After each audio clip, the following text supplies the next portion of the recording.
Israel और Iran के बीच युद्ध का फ्रंट फिर खुल सकता है और ऐसा बहुत जल्दी होने की आशंका है। तेहरान में भारतीय दूतावास ने भी सलाह जारी की है और कहा कि इस वक्त ईरान की गैर जरूरी यात्रा करने से बचें और ईरान में जो भारतीय मौजूद हैं वो भी चाहे तो विमानों से लौट सकते हैं।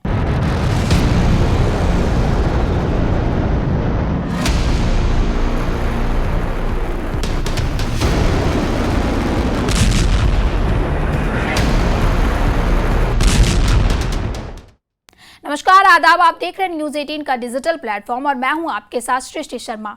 ईरान की मिसाइल फिर तैयार है। किसी वक्त भी लॉन्च करने का ऑर्डर जारी हो सकता है जो ईरान से आसमान की तरफ बढ़ेगी और इजराइल पर कहर बनकर टूटेगी। वहीं इजराइल के फाइटर जेट्स को भी किसी भी नए मिशन पर भेजा जा सकता है।